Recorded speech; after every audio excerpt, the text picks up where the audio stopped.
Hello guys, welcome to my YouTube channel. কেমন আছো তোমরা?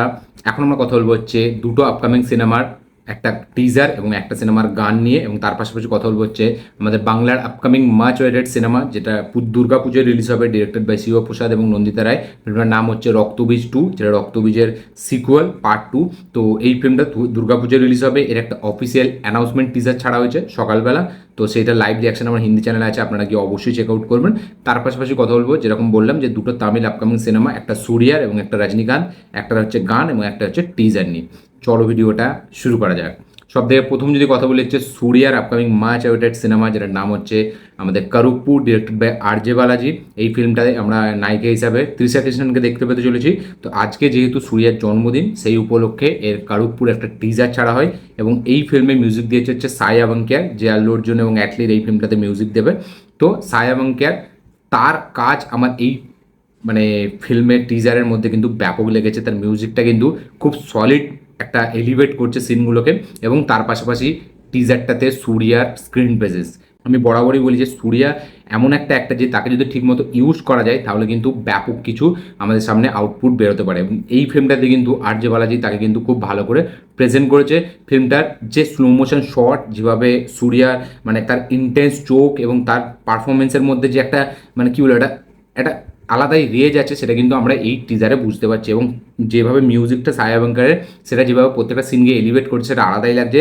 খুব ফাস্ট পেস কাটা হয়েছে টিজারটাকে, এবং টিজারটা খুব ইম্প্যাক্টফুল একটা টিজার আমার কাছে মনে হলো। হ্যাঁ, খুবই মানে টেমপ্লেট ওরিয়েন্টেড সিনেমা, খুবই রুটেড একটা সিনেমা, যেটা আমরা দেখে বুঝতে পারছি যে এখানে গুড ভার্সেস ইভিলের একটা লড়াই হবে।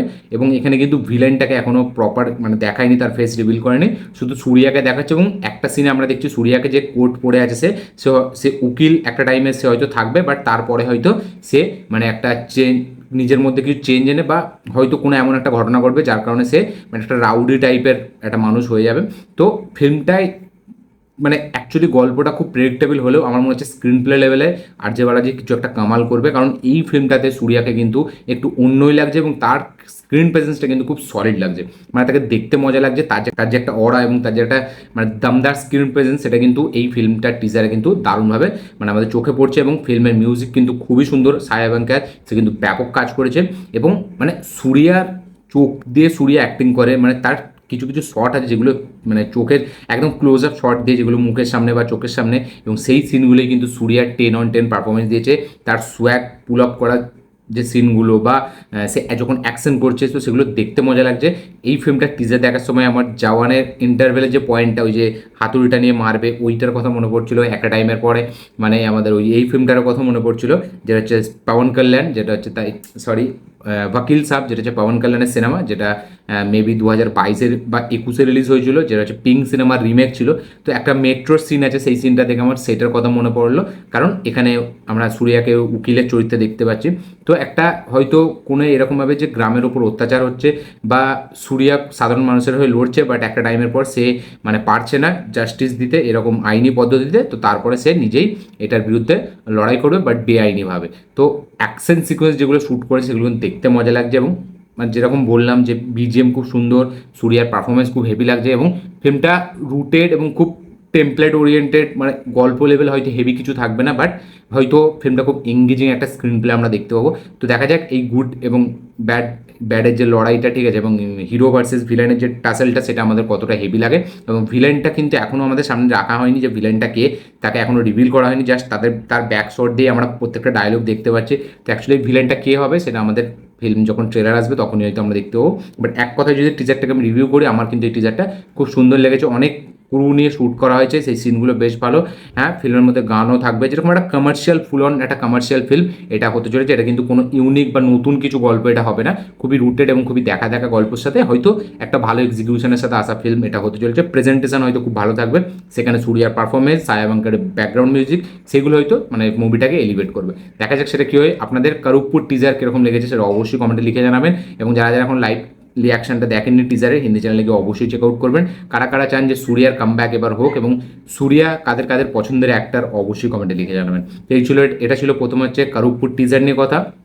নেক্সট যদি কথা বলি আমার, তো সেটা হচ্ছে আমাদের বাংলার আপকামিং মার্চ ওটার সিনেমা, যেটা নাম হচ্ছে রক্তবীজ 2, যেটা শিবপ্রসাদ এবং নন্দিতা রায়ের আপকামিং সিনেমা। রক্তবীজের সিকুয়াল এই ফিল্মটা, যেটা 2022-এ এসেছিলো, সরি 2023-এ এসেছিলো। তো এই ফিল্মটার দুর্গাপুজোয় রিলিজ হবে, রঘু ডাকাতের সাথে ক্ল্যাশ হবে, এটা আমরা সকলেই জানি।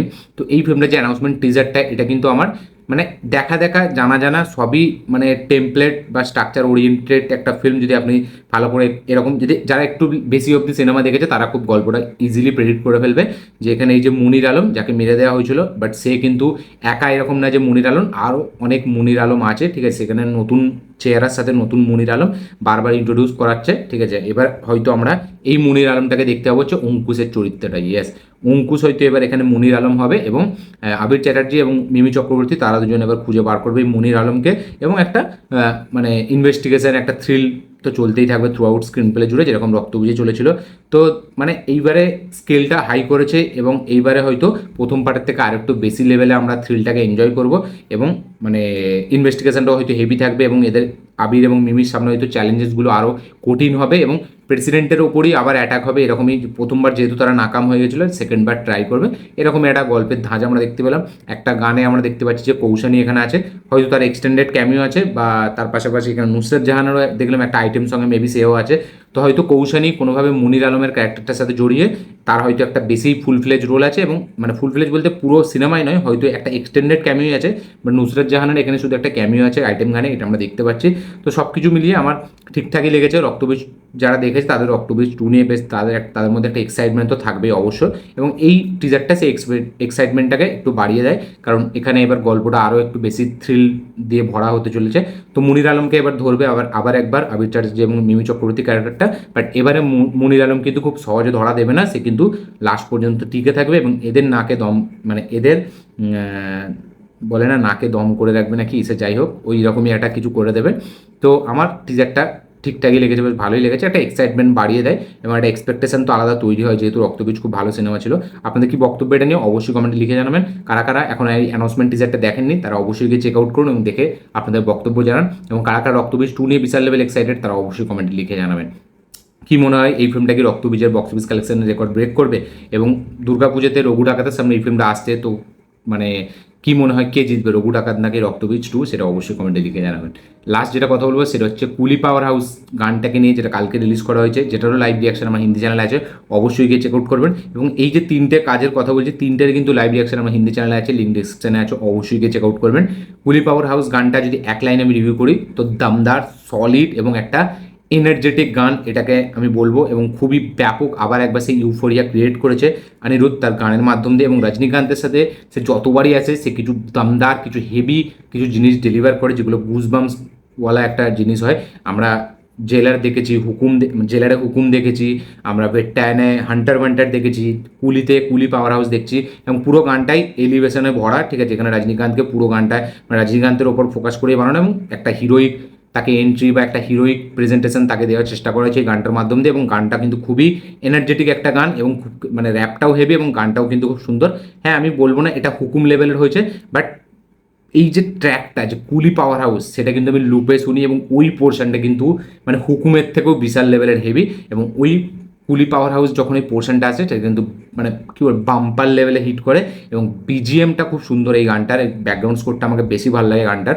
তো কুলি পাওয়ার হাউস গানটা কিন্তু আমার জন্য একটা গুজবাম্পস হেভি একটা সলিড গান আবার বেরোলো, এবং অনিরুদ্ধ আবার 10 on 10 একটা কাজ করেছে, এবং রজনীকান্তের সাথে সে যতবারই এসে ব্লাস্ট কিছু করে দেখায়, এই গানটা কিন্তু সলিড, একটা ইম্প্যাক্টফুল গান, এবং কুলির অ্যালবামের সব থেকে নাম্বার 1 বেস্ট গান আমার এটা লেগেছে।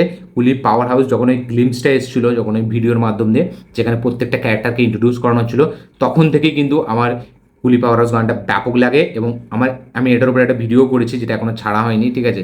তো এবং গানটার ওই যে পোর্শনটা যেখান থেকে স্টার্ট হচ্ছে, মানে ওই গ্লিমসটাই যে যেটুকু পোর্শন আমি দেখেছিলাম সেটুকুই এতটা ফ্যাব, এতটা হেভি, একটা রক মানে গান করে দিয়েছে অনিরুদ্ধ, যে ওইটুখানি শুনতেই বিশাল লেভেলের হেভি লাগে।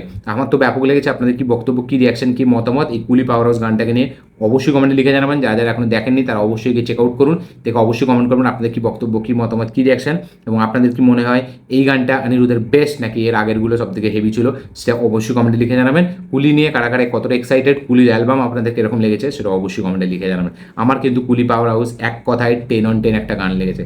এই ছিল আমার কুলি পাওয়ার হাউস নিয়ে রিয়াকশন। টোটাল এই 3টে কাজ নিয়ে ছিল কথা। ভিডিওটা ভালো লেগে থাকলে লাইক শেয়ার কমেন্ট করে দেবেন। চ্যানেলটি নতুন হলে চ্যানেলটিকে সাবস্ক্রাইব করবেন, বেল আইকনটি প্রেস করতে ভুলবেন না। দেখা হচ্ছে পরের ভিডিওতে, ততক্ষণের জন্য বাই।